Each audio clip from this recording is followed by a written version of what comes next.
Radio Free Santa Clarita presents The Talk of Santa Clarita, a podcast about issues involving Santa Clarita and the surrounding valley. With your host, Stephen Daniels. Episode 164, independent multimedia journalist and live on-the-scene reporter, Austin Dave. And now, let's see what the Talk of Santa Clarita is. And remember, this is for posterity, so be honest.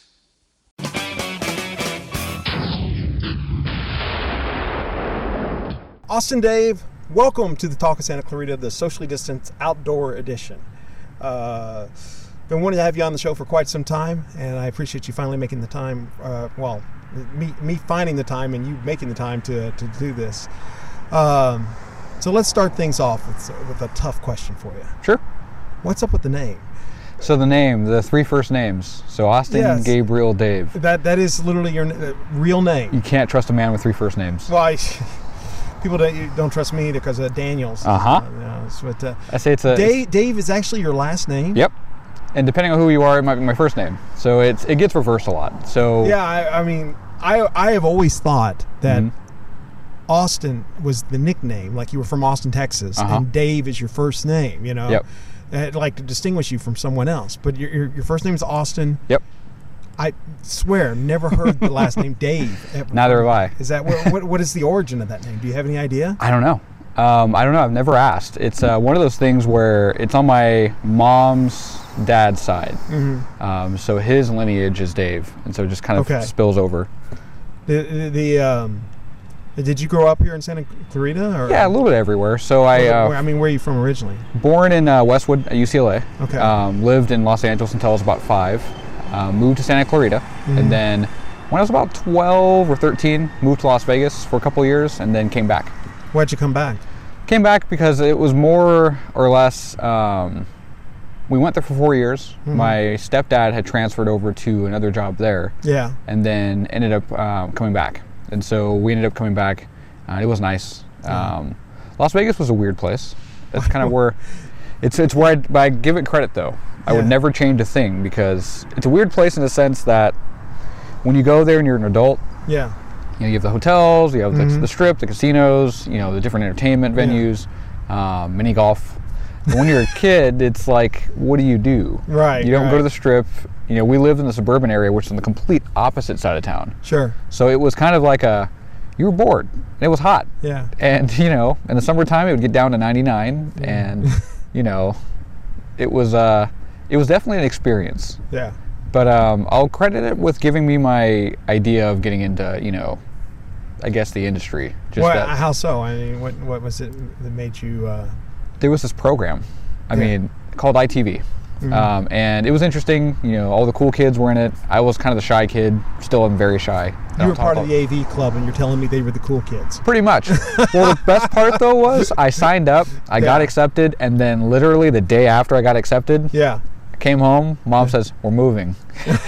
Oh, no. I said, you got to be kidding me, we're moving. I just got into this club. It's, it's like the cool kids club. You got to get accepted. I don't know if I'm buying the cool kids club for the AV media. It was more like it was strange because I didn't think so either until, you saw that they ruled the campus. It wasn't the jocks. It wasn't, the usual typical campus. Las Vegas High School was very different. Yeah. And it, got me started thinking like, wow, I really like this. I was really excited to be accepted finally into something. And moved back, went to Las Vegas High School and pursued it. Has reporting always been something that interested you, or were you interested in other aspects like filmmaking or anything like that, or writing or anything? Was it actual journalism that got, and more so, was it the video aspect of it, that type of media, or were you ever interested in just writing?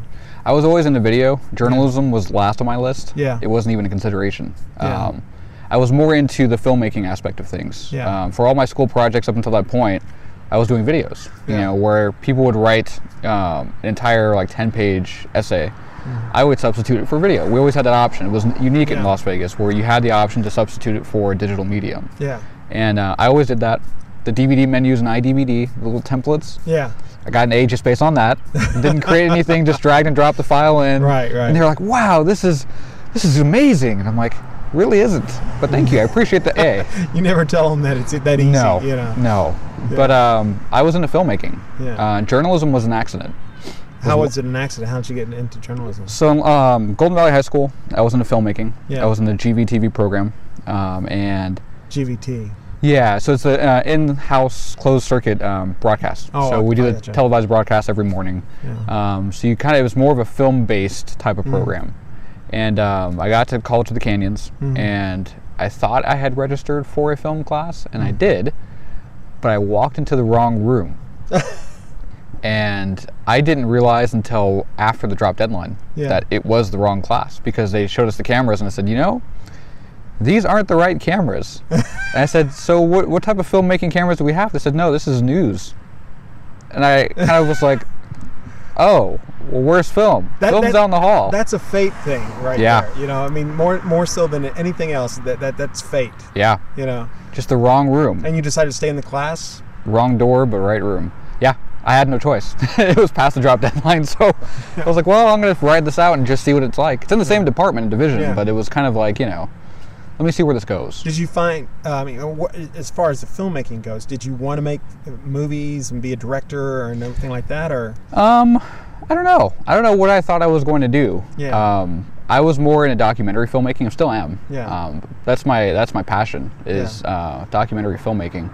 It's that blend of, you know, the filmmaking look and aesthetic to the news and broadcast style storytelling backbone, and just merge them into two, and you've got that documentary filmmaking. And it's kind of like, there's times where I get really bored with news, there's times I get really bored with film, but I love, you know, looking at an issue and looking at I'm more of an issues based person, and if we can do anything to, you know, shine the light on something, whether it be homelessness, drug addiction, whether it be domestic violence, those are all topics that I've been tackling in the last couple of years. And just looking at, you know, we go home at night, we go to bed, wake up, do the same thing over again, wash, rinse, repeat.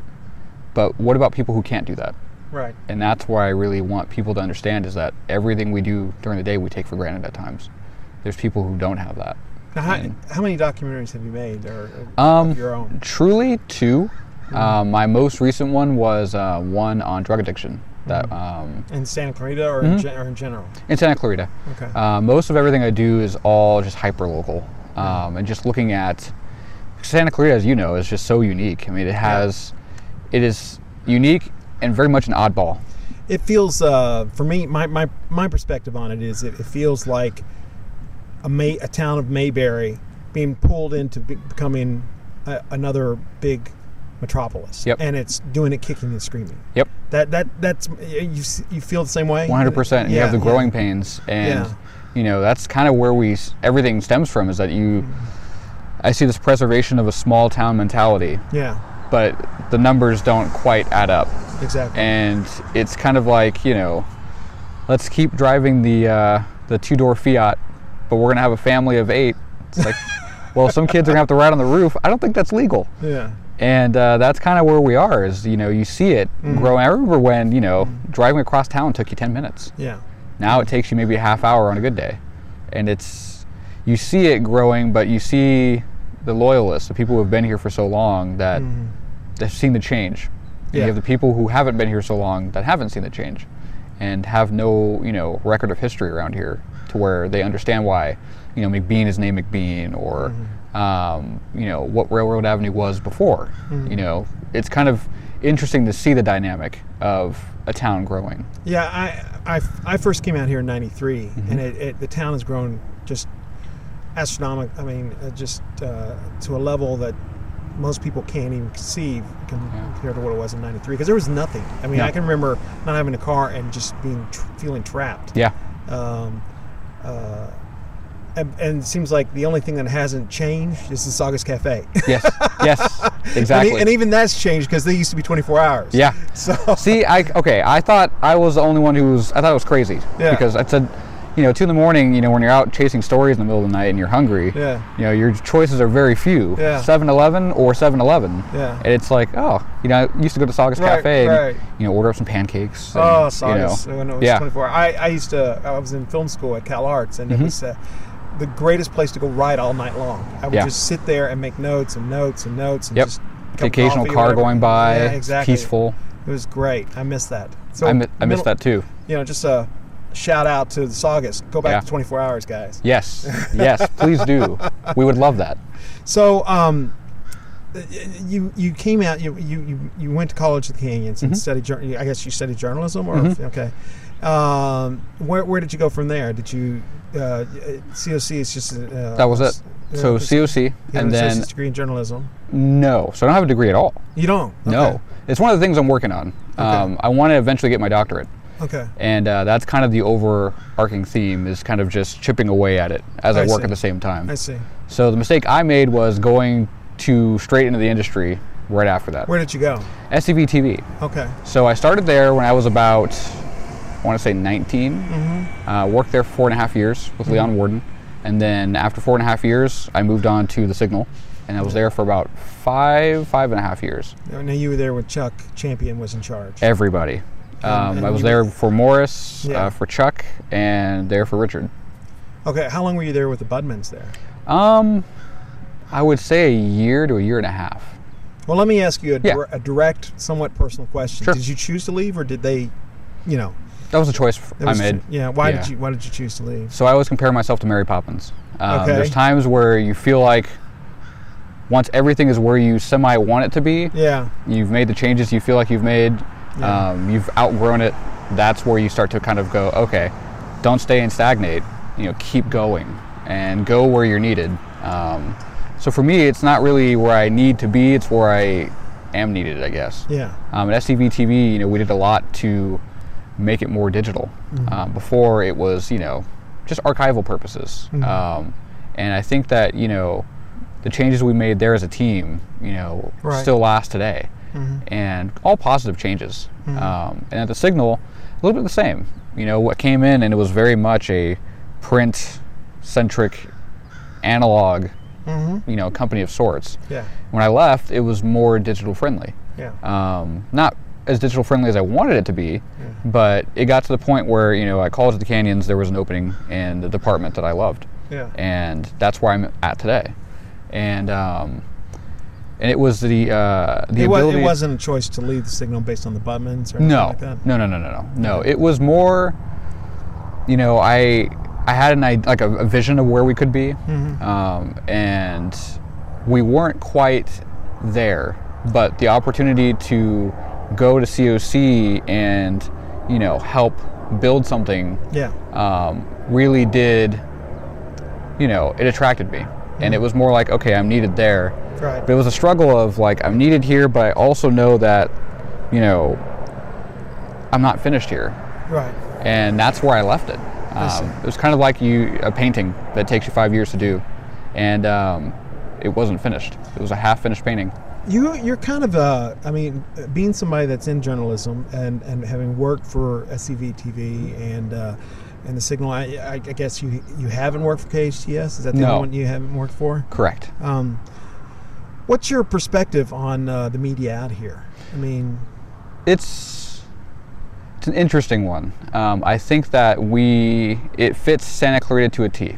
We're still very small town oriented, but we've outgrown that image, and I think that we have too many media outlets. That's the problem. Too many.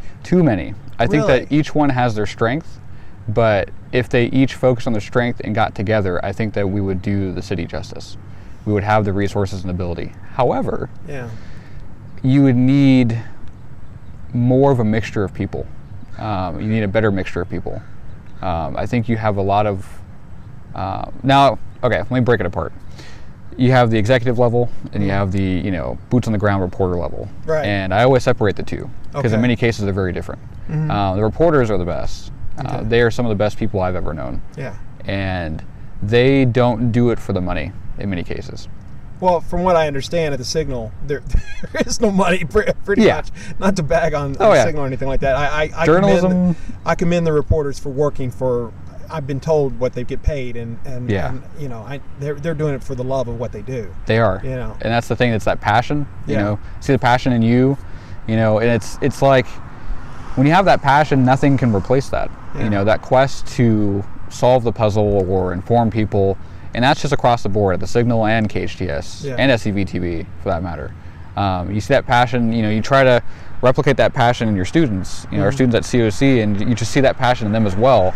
And that's really what makes it, you know, and it's at the executive level, they have the experience. But what I'd like to see more in this town is that digital interactive feel where, you know, you can go online and one of the things we created at the Signal was a fire tracker. And so you can go online and instantly get stats, evacuations, the information you need to know. Sure. And it saved you so much time because instead of having to rewrite the story, and that took so much time to get updates out, you just literally change a number of acreage and percentage for containment. You know, things like that where people can be, you know, they can benefit from something. Yeah. I want to see more of a deep dive. Yeah. You know, and not the surface level story. Because I think that you have two media organizations that are competing. And that's natural. But it's competing to the extent for what? Well, I don't think that, to me, my perspective at least is particularly since the Budmans took over and the Goldmans have been running KHTS, they're not competing anymore. I think there was a competition when Chuck Champion was there, but the Cold War. The Cold War. That's what we called it. Yeah. Well, it was pretty evident. It seemed to be. Yeah. But then the Budmans came in and let's face it, the Budmans have a certain political view that they've not been shy about, and the Goldmans, I mean, Carl said on my podcast, I'm a Republican and we have a bias. So I mean, I don't know. I guess what I'm going for here is I'm curious if you feel the media out here has a bias to a certain way, and more so, does all media have a bias? You as a person doing documentaries, you know, is it hard not to? You know, I don't know where I'm going with that. No, you landed in the perfect place because I think bias as in its sense is really where we are today with everything. Yeah. And the local media, I'd say yes. Is there a bias personally for them? Yeah, everybody has one. Yeah. But does it come through the reporting? You can see it sometimes. I mean, and that's kind of with everything now, though. Yeah. And that's what frustrates me. Yeah. Is the media landscape as a whole. It's just, you know, I go home. And I go to my grandmother's house, and I'll, you know, we'll talk. You know, we'll talk with my grandmother and my uncle about politics every now and then. And you see them; they're very much like me, where I don't see party lines at all. I just see a candidate, or I'll see an issue, and I'll see both sides. Yeah. You know, as recently as some of the stuff that's happened locally, between the people and the police, is I can see both sides. I can see where, you know, this went wrong on this side, and I can see where this went wrong on this side. I can see this side's right and this side's right, you know. And I think that people as a whole have, and this is where the media bias comes in, people as a whole can't find themselves to compromise. They can't see that maybe both sides are right, maybe both sides are wrong. And I think that, you know, if you read some of the editorials from both sides, the KHTS and the Signal, they're nearly identical. And that's the thing, is I think we need younger blood. I think honestly, younger blood, you know, for a lot of us younger ones, it's you see more understanding. You see a complete lack of the ability to do research, but you see understanding, where, you know, we grew up not seeing color. You know, for you and me, it was different, you know, growing up. You know, you didn't have, you know, it wasn't a whole racially, you know, charged thing, where I think today, that's a whole nother topic. I think today, everything, I have non-people of color telling me I'm racist in my reporting. Oh, really? Yeah. And you have the left loves me and the right loves me. Yeah. And it's kind of like, and then they hate me and they hate me. It's interesting you say that. Yeah. Because I deal with it from both sides too, and in most cases I piss off both sides. Yes. You know, I mean, and I kind of take it from, you know, I'm told I'm too easy on Republicans, I'm told I'm too tough on the Democrats, and vice versa from the other side, you know. Right. And to me, that tells me I'm doing something right. Yes, you know, that's the thing. That's the thing. People lose track of, it's okay to see both sides. Yeah. There's nothing wrong with that. And I think that for my reporting, I don't go in with an agenda. I go in and I most likely, 99% of the time, don't go in with questions. Yeah. I just have the conversation, kind of like we're having now. Yeah, I mean, and I do that in a similar sense. I mean, sometimes I do prepare questions, but in most cases, these are just natural. But see, here's where you and I are different, though. I don't consider myself a journalist. I am literally just sitting here talking to you out of curiosity. You know what I mean? But that's what journalism is. No. I mean, well, maybe for you.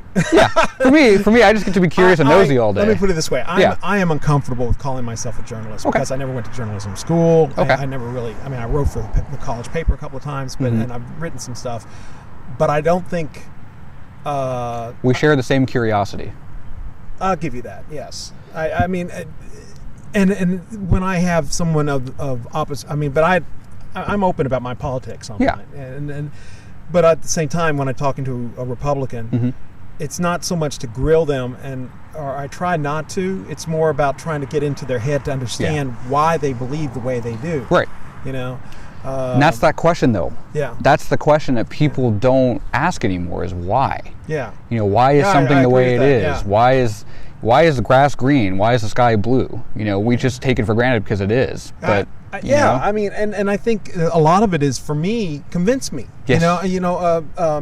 Tell me why you vote. You know, and like with Steve Nye, it was like, explain to me how you could vote against the Affordable Care Act, because this is where I'm coming from and what I understand about it. Now, I just want to understand what your reasoning was behind that vote, because from my side of things, the way I see it, I can't believe you would vote against that. Right. Now, you've got to have a reason why you thought it was logical to do so. Explain it to me. Right. You know, convince me that was the right vote. You know? Right. And that's kind of where, like, I come in, and it's like, I always want to know why someone does something. Yeah. You know, why does a car crash? Yeah. Why does a fire start? Yeah. Why does, this person get elected versus this person? You know, why? And I think that people are always so focused on the what that they don't understand that the why is so much more important. And we try to convey that to the students, that why is your number one question you want to ask? You know, if someone is, going and they say, there's this elderly lady next door, and she, doesn't have anyone. And the neighbor goes over and says, hey, we did your grocery shopping for you, and we want you to know that you always have us. Why? Yeah. Why did they do that? Yeah. What compels a human being? Because I always ask people, especially the students, I said, and it's puzzling for me because you see someone so young volunteering their time to do something. Right. And you ask them, and that's probably perhaps my question I most ask to them is, you could be at home watching Netflix, on the internet. Right. On the Google. Sure. On the YouTube. Why are you out here doing this when your peers are at home watching Netflix and, really not doing much? Why are you doing this? I'm doing this because I finished Netflix. Yes. See? All of it.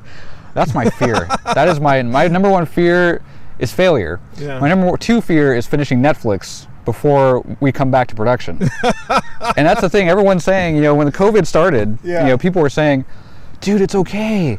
We've got Netflix. I said, for how long? And they go, it's endless. And I said, no, it's not. We have to keep feeding the beast. Yeah. And the longer we don't feed the beast, we're going to run out of things. Yeah. And that's the thing. I should give credit. That's a Daily Show joke where the guy said, I finished Netflix. All of it. Yeah. That's the thing. And that's where it comes back to the digital interactive. You see where everything's going. People are cutting cable. They're getting just internet, Netflix, Hulu, Sling, whatever it may be. Yeah. And, my grandmother, I have to give her credit, we wanted to reduce her cable bill. And I wasn't wholly convinced that she was going to go for this whole, digital only. Yeah. She loves it. She's better at it than I am. Is she really? And better. She goes, did you know this thing does this? I'm like, no, I didn't know that thing does that. I thought it was broken. She goes, no, it does this. You have to go through it. I'm like, oh, right on. But it's like, you look at the media organizations locally, and it's like, going live at scenes was an experiment. It was just an experiment. And, to see how can we, when I first got to the Signal, it was a go to the report on the story, come back, you write it, maybe go to lunch, come back, finish it, and then it goes up later on. Yeah. And that was the speed of the news. That was the expediency. But now there's an immediacy to it. That changed my second week, where, I went with Jim Holt. Love that guy. That guy is awesome. Went with Jim. There was an escaped inmate who kicked out the back window of a cruiser somewhere on the 5 near Gorman. And we drove up there, and, you know, I had my camera, I had my laptop, I had my what I call my tech bag. Yeah. And he said, wow, you come, you going on a vacation, buddy? I said, no, I need all this stuff. Yeah. And so we drove up there, I took some photos, took some videos, and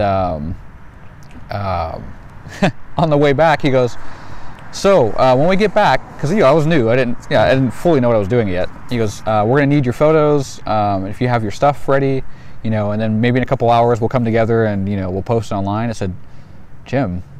He goes, yeah. I said, it's already done. He goes, what do you mean it's already done? I said, no, it's done. And Jim's a tech guy. Yeah. And it's just more or less they didn't empower them to excel. It was very much the same standard format, the same standard approach for, you know, 100 years. And it's, you know, after that we started filing from the field. You know, nice. We carried hotspots. We started going and doing that, sending photos from the field, using our phones to send photos faster. Because it wasn't really a competition thing for me. You know, everyone else saw it as, you know, we want to compete against KHTS. Right. For me, it was more like, I want to do better for the community. You know, how can we serve them better? Because if there's a fire in the hills over there, and it takes us 2 to 3 hours to get something out, what justice does that do you? Yeah, exactly. You know, if you live over there in the hills, like, oh, they don't have anything out yet. You know, what does that do for you? How does that keep you safe? It doesn't. I can't imagine someone going, well, do we need to evacuate? Let's wait until the signal publishes. Back then, in 2014, no. Yeah. It was, you look at the smoke and you make a judgment call and you go, right. That looks a little close, Ma. Right. We should probably leave. Right. And, you know, and going live in 2016 was different. You know, they gave me a sandbox to play in at times. That sandbox over time got smaller and smaller and smaller. I see. Yeah.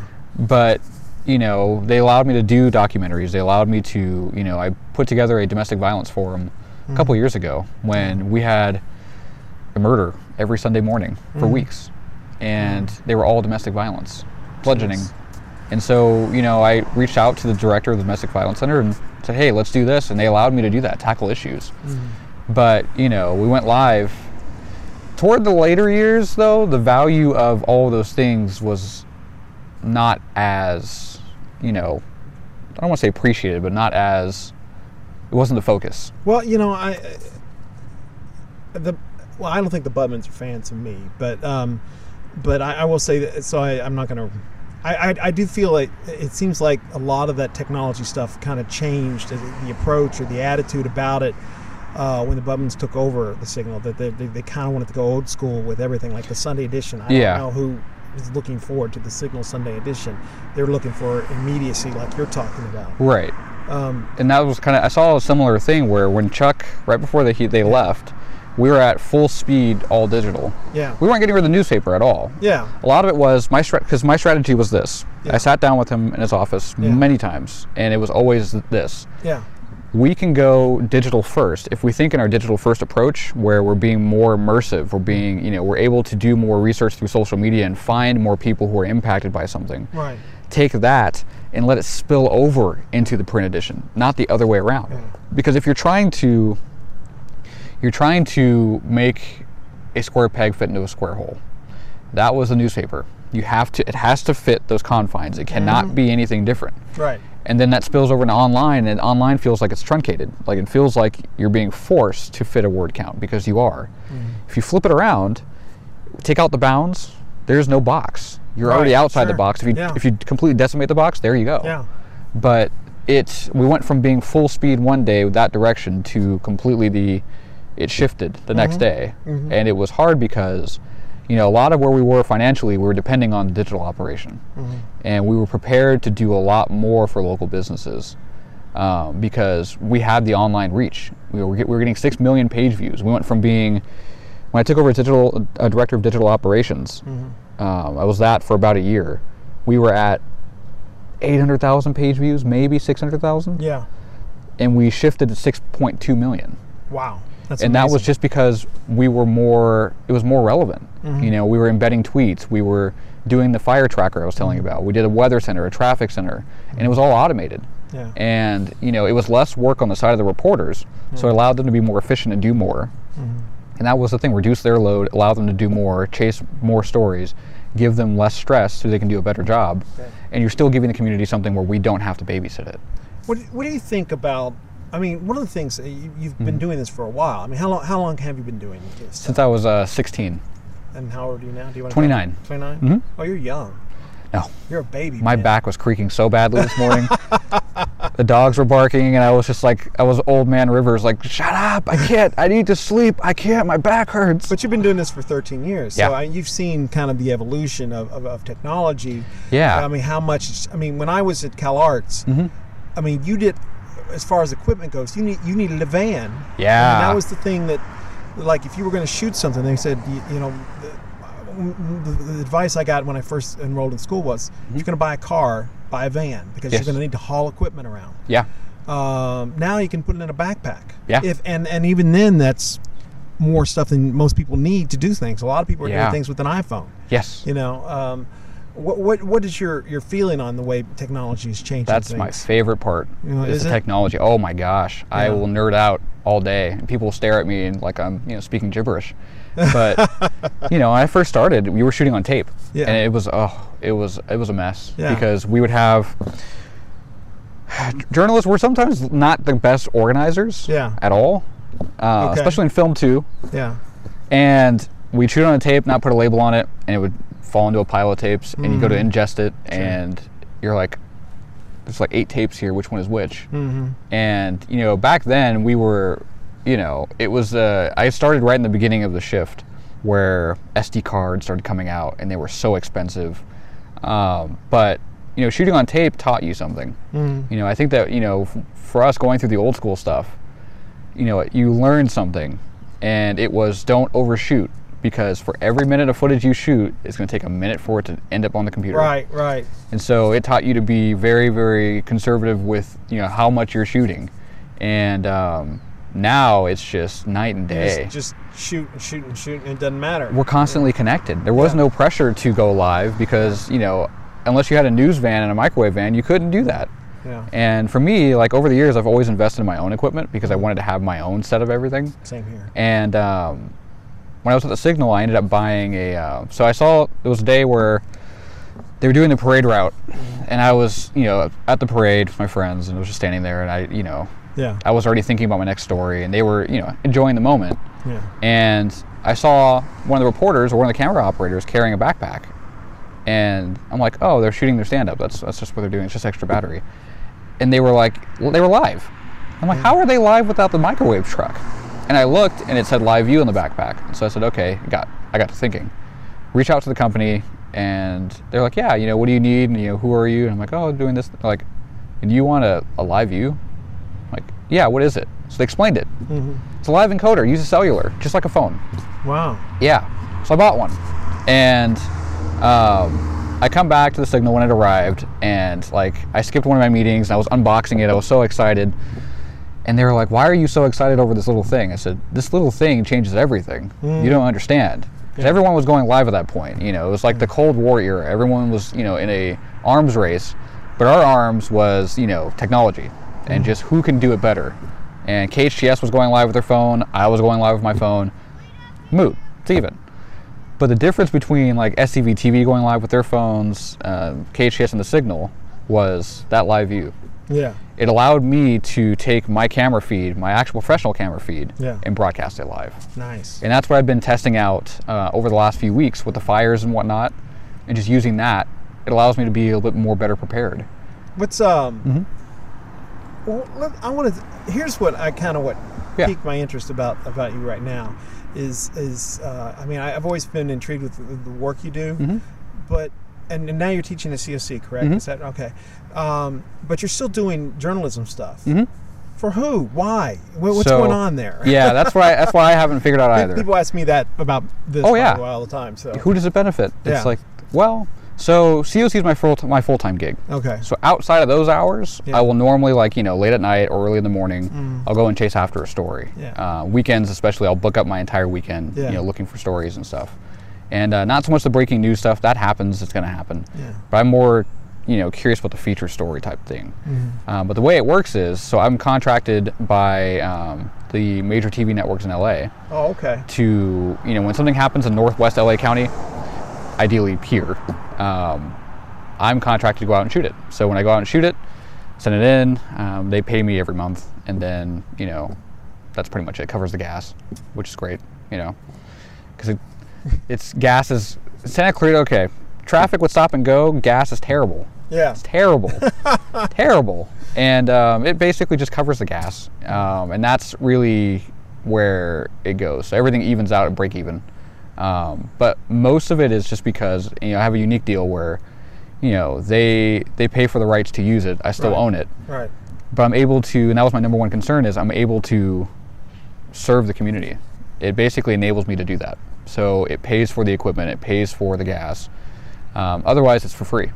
It's just a free service for everyone else. And you're just doing it as community service. Basically, mostly. You and I should go bowling together because we. Oh yeah. It's the same reason I do this. I'm a terrible bowler, but it'd be fun. But that's the thing. It's because I have a passion to serve people. Yeah. I know I can do it and do it well. Yeah. I don't think that of myself many times. I'm very hard on myself, and I try to tell people not to be as hard on themselves. Right.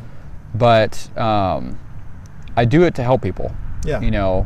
Like for instance, when I went up to the lake fire and I talked to the families, that wasn't to, in many places, people messaged me and said, why are you exploiting people? What you're doing is wrong. And I think, Really? and I understand. And I gave them, and that's the thing, their feelings they're valid, I understand where they're coming from. It's because they had a bad experience themselves. Right. And I get that. Nowadays, you see a lot of stuff in the news and it is exploiting people. And that's where I get a little upset because, that does happen. But I have the conversation with them. And I tell them, hey, I'm doing this to get them help. Yeah. If a tree falls in the woods and no one's around to hear it, does it really fall? These people have nothing. They've lost everything. Sure. And for me, and they said, why are you drove all the way up here? I said, yeah. I said, it's 45-minute drive, but if I can volunteer my time and give up my morning and skip breakfast and spend an hour or two with people up there who have nothing, and this can potentially make the big difference for them to get something and to have an actual life. Yeah. That's what I'm going to do, and that's just what I do. Is I just I go where I'm needed. What's the thing, your favorite thing that you've covered, and also what's the thing you're most proud about? Favorite thing I've covered, I lose track so quickly. I think it's the issues-based stuff. Mm-hmm. We did a drug addiction documentary a couple years back. It was supposed to be 10 episodes. My hard drive died, lost everything. Ended up being 8 episodes. But we ended up getting awards from the county, and that's different for me. It's strange because, I don't do it for the awards. I don't do it for the glitz and glamour or the recognition or anything. I do it because it's something that people need to know about. Mm-hmm. I think Santa Clarita is also unique in a sense of we are naive at times, myself included, that we have issues here. I think that people, it's that whole NIMBY thing, not in my backyard. Yeah. It doesn't happen to me, it happens somewhere else. Then it happens, we don't know how to cope. And drug addiction is one of those things that's cropped up again. I was, a couple years ago, I was able to look and see, I was new to the breaking news scene, so I didn't know what I was doing at all. Yeah. And they gave me a scanner. I'm like, I don't know what is this? What is this gibberish? What are they talking about? Yeah. I was like, oh, there's a shooting. Oh my gosh, what do we do about that? They're like, it's somewhere else. Duck. It's not here. Yeah. But I heard overdose, and then overdose, and then overdose, and I kept hearing it. I'm like, that's strange. We don't normally hear that. Made some phone calls and determined that, hey, we have a problem. Yeah. Called the hospital and asked, hey, do you guys have a lot of overdose cases? I said, we don't know. Well, look. They called back and said, we actually really do, and it's we might have a press conference today, as a matter of fact. So, okay. How recent is this documentary? Shot it in 2017. Okay. It came out, I think, summer of 18. Is it available on YouTube? Or Okay. If you look up Addicted, it's on the Signals YouTube page. It's called Addicted.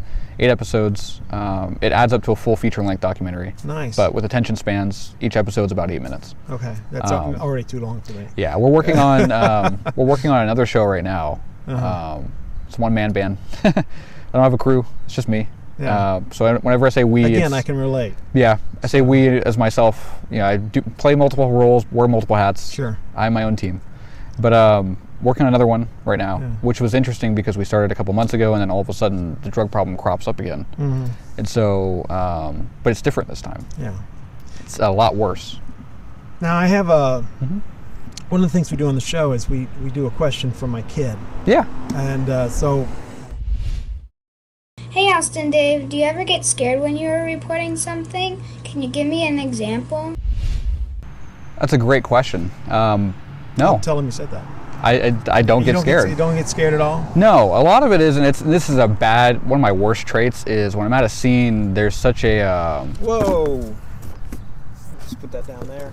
There's such a disconnect at scenes between me and what's going on, and that's perhaps one of my biggest vulnerabilities is I separate myself because what you're seeing in front of you, you're so desensitized to it, and that's the sad part is over time you're not impacted as much, but you know your role to inform people about why things happen is just as important. But you know, I watched the your reporting on the Black Lives Matter march where they had called out the National Guard for some reason, and that looked scary a little bit. I mean, you were really right in the middle of something with a pandemic happening. And a lot of people not wearing masks. The police were clearly on edge, as were the people that were protesting. I mean, everybody was like, you know, way too much caffeine in them that day, kind of thing. And you didn't feel any kind of fear for yourself, or like maybe even being caught in the middle of something that you can't get out of, or anything like that. I had fear for both sides. Yeah. For myself, that's one of my biggest issues. I always think of myself last. Yeah. It's a big problem. When I have the other journalists with me, my buddy Corey Rubin always watches my back, and he's the one who points that out. That you need to watch your back. You almost burned up. Yeah. But that day it was just me, and I had fear for both sides. Yeah. I had fear for the protesters, and I had fear for the law enforcement. Yeah. Because there was this rumor that this group was going to come in and burn down the town, basically. Yeah. And it seemed credible, but for me, there were so many red flags in that Facebook post. But you got to prepare for the worst. For me, it was interesting to see the dynamic. From the get-go, there were young students from the valley, from this valley, going up to them and talking. And they took their rifles and moved them aside, and they were just like, hey, so, you guys are National Guard? Like, yeah. And they had the conversation. You saw it with CHP, you saw it with the Sheriff's Department. And at that point, very early on, I knew, okay, this is going to be okay. You did have a couple people who weren't from the Santa Clarita Valley. Yeah. That, because I think for the most part, most of the students here are very respectful. They want to go out and make their point known, but you have what I call the rabble rousers who, in many cases, no matter what the issue is, will come in and try to escalate it and escalate it and escalate until it hits its breaking point. And sadly, most people's perspective on Black Lives Matter is that all of them are rabble rousers. But it could be an issue on, on seatbelts in cars and protests about that, and these people would do the exact same thing. They go around to different issue-based things and completely take their own frustrations out and encourage people to embody their own frustrations when, everyone has their own separate feelings on things. Yeah. And I think that if people weren't so busy trying to convince someone else to feel the way they feel and let them think for their own, on their own 2 feet and let them see the facts. And, that's a big issue with network news right now and national news is we play judge, jury, and executioner. What happened to the days of like Walter Cronkite where it was just the facts? That's it. Well, there are those, the more conservative side would say that Walter Cronkite had a bias. And, And that's the thing though, like it's, if you look at news in a sense of what it should be and what it can be, if the days of, you knew when something was a commentary and you knew when something was a news show. Those lines are so blurred they don't exist. They use the same graphics, the same set, the same everything, and you can't tell when someone's a commentator versus when they're a journalist that's reporting on something. And there are people that think Sean Hannity is a reporter. He's not. Commentator. And that's the thing. People don't know that difference. And the news agencies, from both sides have marketed everything as, oh, it's not commentary. This is the news that'll save your life. And it's like, you can't tell a society how to think and how to feel. You give them the facts, like a lawyer in a court case. I wanted to be a lawyer when I was young. You give them the facts. But I see. Here's where I think we defer on things. Is I think it's impossible to not have some type of bias in whatever it is you're doing. I mean, and that's why I don't like to use the word journalist about what I do. Because my politics do play a role in the questions I ask and who I want to talk to and everything else, and how I respond to them. Let me give you an example of Michael Moore, who is a documentarian, but he has a definite bias when he does stuff. Right. To me, that's more honest filmmaking than the average documentary, because he doesn't hide the fact that he has a bias when he's doing stuff. You know what I mean? Right. A documentary where they're going, oh, we're not biased, we're just presenting the facts. Well, you guys have control of the editing, the interview questions, how things, the lighting, everything about the documentary and how it appears is you. So you've got to have a bias. You don't think that's the case? That's the thing. It is the case in many times. Yeah. And that's why I think sometimes we can't. Okay. So the problem I have is not necessarily with like documentary filmmakers. It's more like just the plain news itself. Right. When you tell people that when you advertise as balanced, it's well balanced news. We don't have a bias, but you clearly do. Yeah. When you're delivering facts.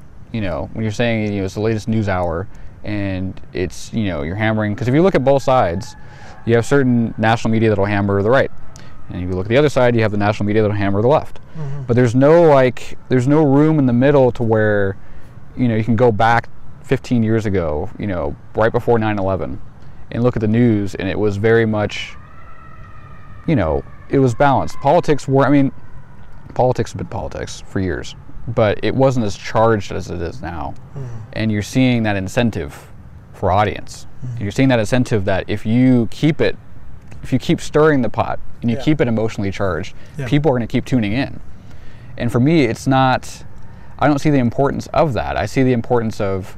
But you're not doing it for money, though. That is the other thing. That is, CNN, MSNBC, and Fox all are making money based on. And they have shareholders to answer to.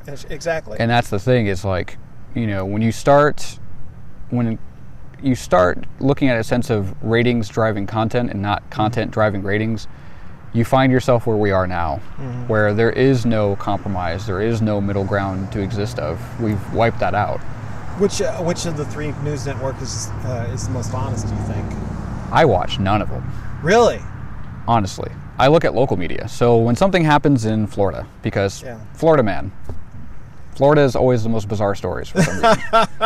And that's where I'm full NIMBY. I'm like, not here. We don't have alligators running around Placerita Junior High School. Oh, give us time. Oh yeah, it'll happen. Yeah. But I look at the local media. Yeah. Being in local media, you kind of understand that their incentive to kind of embellish is not really there. I look at when the Saugus High School shooting happened here, and I watched the national news. That was a hard day, but I watched the national news, and they had so many details wrong. And a shooting in Los Angeles. I said, we're not Los Angeles. Right. And there's so many things that they don't understand because they don't have that. They hop to different areas, different hot zones in the country. On the globe. Yeah. They don't have an attachment to that area where local media will know that area like the back of their hand. And so I always tune into local media. I try to watch the local videos. I try to read the local stories. I try to avoid the national picture and landscape. In many cases, if I'm watching like national TV, I'll watch CBS News. There's a live streaming network. But I will watch a blend of everything. I got you. If I read about something happening, this politician said this, I will read multiple sources and just find and determine my own picture almost. I think you have to in this day and age. Robert Evans, the legendary Hollywood producer, said once that there's three different versions of the story. There's mine, there's yours, and somewhere in the middle there's the truth. Yes. And I think you kind of have to take that perspective on news these days. Yeah. And, you flip through CNN or MSNBC and Fox, and then somewhere between the three of them, there's some truth. There's the truth. You know? And usually the only thing they all agree on is that the sky is blue. Yes. That's the thing. We don't realize that we can start there. Yeah. You start somewhere on common ground, and the sky is blue, the grass is green. You can start there, but they don't. I don't know. I just don't understand why it's so hard to. We tell the children that, get along with your brother and sister. Right. Well, I want this and he wants this. Well, find some common ground. But yet, we as adults can't do that ourselves. I think a lot of that's got to do with social media. Yeah. It's gotten much easier to listen to a person who has your opinion. And hide behind a keyboard. Yeah.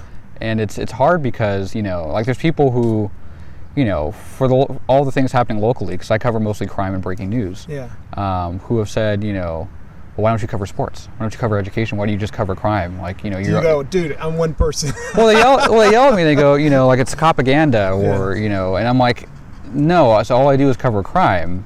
That's what I think. When people, their lives are in jeopardy, and this information can make that difference. Right. That's where I fit in. I don't know much about sports. I never really played sports all that much. Yeah. I know a little bit about education, but I'm not enough of the finer details. Sure. And so for me, it's like, I've been called racist over the last couple of weeks. You've been called racist? Yeah. Which is like, so you don't understand the plight of people of color. This is coming from a non-person of color. Yeah. And I'm like, so I'm very confused right now. I don't know how to feel. I don't know what to think. Because I see both sides. Yeah. I see the side of where the protesters are coming from. I see the side of where the law enforcement's coming from. Sure. I can understand there's points that they're both right, and there's points where they're both wrong. And it's like, I see that. And for me, I can make my own decision to go, well, here's, because it was the situation where the rifles were pulled on the teenagers. Mm-hmm. And I was trying to explain to people, because I was, from start to finish, I was involved in that whole thing. And had my little sister that day. She was on a ride along. She's trying to keep her out of journalism. Yeah. She loves science. I'm trying to keep her go that way. Yeah. But I try to explain to people, this is just the facts. Here's a timeline of events, what happened. That's it. Right. I want you to have a fuller picture. Because that's the thing about social media nowadays, is that like for any situation, it could be the average Joe saying something, or somebody saying something and somebody has a video clip. But we in the media fail to bring upon the point of what, because for me, like bringing out my camera, I don't just go like, oh, there's a cop car, there's something going on. Yeah. Something has to happen for me to actually start recording and documenting something. And people don't understand that what causes us to do that, Let me ask you a question. Yeah. And it's always intrigued me.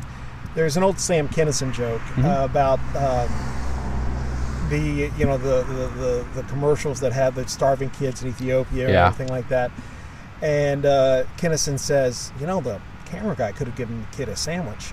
And I wonder if and when you draw the line about not getting involved, or when you have to get involved in a situation while you're trying to be a reporter. Where do you go as far as do you just always stay out of it, or is there a situation where you might intervene and step in and become part of the story? There's times. There's times where if it's an immediate public safety issue, I will get involved. In some cases, there's a drunk driver or they're looking for a drunk driver. Yeah. And, there was one in particular a couple weeks ago. Yeah. And the ambulance had seen there was a drunk driver. And I was at the same gas station. I heard the call come out. I said, oh, well, let me get out of the car and look. And I see the guy is falling over onto the ground. And they're parked. And they get a call. And I go over to them and said, hey, I'll just keep an eye to make sure he doesn't, go anywhere until the police show up. And they showed up, and he was, I think, 3 times the legal limit. Wow. Yeah. And there's still some investigating going, but it also wasn't his car. So, and it was kind of one of those things where you see obviously that this person's either having some kind of medical issue. And if the EMTs and paramedics are saying, no, he's, this is what it is. I'm like, okay, I trust them. And just keeping an eye on things, There was one situation where there was a deputy being kicked. There was a massive fight at Black and Blue, and she was being kicked, and I just helped, in her magazine clip had been kicked out, and had fallen, and I was, picked that up for her. I said, hey, let me help you out. And, there's multiple just good Samaritans. There was a crash a couple weeks ago, and, my other journalist buddies and I rolled over there because we were nearby, and we helped. We did traffic control. We checked on the lady. We calmed her down. We got the emergency services going. Yeah. We'll step in when we need to. Yeah. And get the camera later. For me, it's more important to, if I'm already there, don't exploit the person. Make the difference. Talk to them. Keep them calm. What do you, as far as your journalism goes and things like that, where do you see yourself in 5 years? What do you want to be doing? My ultimate dream is surprisingly network news. It's anywhere I think I can make the change. I'd love to be the host of NBC Nightly News or ABC World News. It's not going to happen in 5 years. But I'll be almost eligible for president, though. That was a dream as a kid. But telling stories, hopefully. Stories that make a difference. I'd love to travel, though. Like, I love, the idea of being a network correspondent. It really attracts me in the sense that I can go to different areas and tell the story of the people. Not the blood and guts, but, it helps us to relate to each other as humans. We identify less by political party. We identify less by what politics we believe in. And we identify more by the fact that we are humans. Your organs work just like my organs do. We are two different people, and that's just the way we're supposed to be. We don't have to agree on everything, and that's okay. It's not going to kill us. Just because I believe the grass is more of a lighter shade of green and you believe it's more of a darker shade of green, we're not going to die. We can agree to disagree, and that's okay. We can still stay on green. And we can both, if you look at this grass, it's both lighter and darker, and we can both be right, but we don't. Well. Exactly. But there's some brown patches in there, so, But I just hope that these stories help to unite us as, we know that we're all human, Well, I think if you make it as an NBC News correspondent, maybe you can put in a good word for me. You can host the anchor the news, and I'll host the Tonight Show. That's what I've always wanted to do. Wholeheartedly. Okay. That'd be nice. All right. So let's have a little fun here. Just curious, Marvel or DC? I'm not involved in either. So really? Yeah. So a lot of it is, and people always ask, because they were asking me yesterday the same question. You were part of the AV club, and you don't read comic books? No. See, that's why I told you can't trust a guy with 3 first names. Yeah. Okay. But it's I'd say Marvel. Marvel. Okay. Marvel. My uncle, when we were kids, he would take us to the movies a lot, and we'd watch different things. He introduced us to the iPic movie theater, and we've been able to go and unwind and watch movies, and I've been more attracted to the Marvel films. Okay. As far as this, as a filmmaker, as an aspiring filmmaker, tell me, what is your favorite film? Ooh, I'd say The Great Gatsby. Really? Which version? I like both. I was more fond of the first one, but I love the second one. Are you talking about the Robert Redford version from the 70s, or that one was my first one? Okay. And then I went to go see the Baz Luhrmann one when it came out. But I love the story of just Gatsby. Yeah. It's also my favorite book. Is it? I think actually, and I'm sure someone's IMDbing this as they're watching this right now. I think there's a third version, like an early version from the 40s. I think there was too. So it seems like it almost impossible that story wasn't made. Such a universal storyline. Yeah, sure. That's the thing. Like, here's something rustling in the grass over here. I was hoping it wasn't a snake. But it's just that story of the American dream, and how I can identify so much with that storyline of just. Yeah. Having something right there, and then no matter how hard you try and you think you've gotten to it, it's still just as far as that green light. You mentioned president. With a lot of the notoriety you're getting for doing the stuff you're doing out here, have you ever thought about politics locally? Yeah, I've given it a thought. People were saying run for city council. I said no. And it's kind of like when the time is right. I've always said when the time is right, and people always say now, and I say the time is not right yet. Yeah. And, I don't want to be like MySpace and just, the time wasn't quite right. That's already an old reference right there. Oh, yeah. People are like, MySpace? What's that? Why is he talking about a space? Yeah. But, it's more like the time's not right yet. Yeah. As a culture, we're not where we need to be yet. I think I'm excited for the future of where our country lies. I think there's a younger generation that, is able to see past the typical party politics. Sure. And do what's right based off of their own morals, and not what this party says or what this party says. They're able to make their own conscious decision, and I love that that they're able to look at something for what's right and what's wrong, and not so much of what's going to benefit me the most, what's going to benefit others. And seeing those young people in our valley going out and volunteering, I want to kind of give them a shout out just to the young people who are out there not watching Netflix, who are out there giving back to the community. Well, they finished Netflix. They finished Netflix, more than likely. Yeah. They're, this online education, they really have a computer here and Netflix here, but no. I'm very proud of the young people of this valley. Sure. Very proud of the students at Saugus. They, seeing them going through that and watching it unfold, and seeing how they want to help each other out and lift each other up, no matter who it is. You look at that, and that's the future of our country, that they can see beyond that stuff. Yeah. And they can see each other, and they're not worried about themselves, they're worried about someone else. What is can you give me your best evil villain laugh? Sure. Let me see. There you go. Yeah. Do you have a joke for us? No. Come on, give my me something. humor is so dry. No,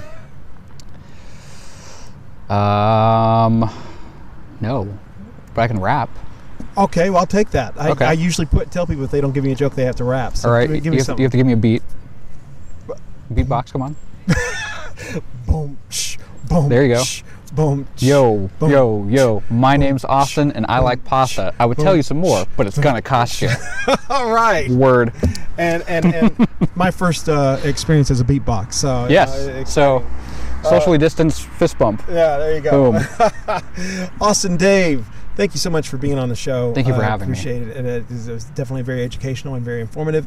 Where can people see your reports most commonly? Facebook and Instagram. I'm on Facebook as Austin Dave, and on Instagram as Austin Dave _. Okay. Check it out, and we hope you guys enjoyed the talk. You've been listening to the Talk of Santa Clarita.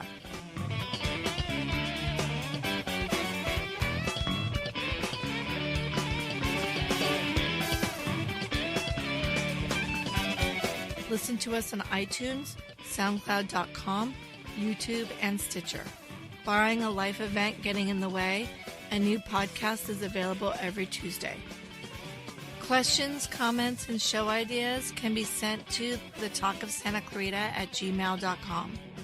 You can also call or text us at 661-505-8672. That's 661-505-8672. Follow us on Twitter at The Talk of SC or on Facebook, Instagram, and YouTube at The Talk of Santa Clarita. You can also visit our website by going to www.thetalkofsantaclarita.com. This has been a production of Radio Free Santa Clarita Incorporated, a 501c3 nonprofit organization. To donate, go to radiofreesantaclarita.org/donate. Radio Free Santa Clarita, on the net and on the air, and we're very much aware. Any questions?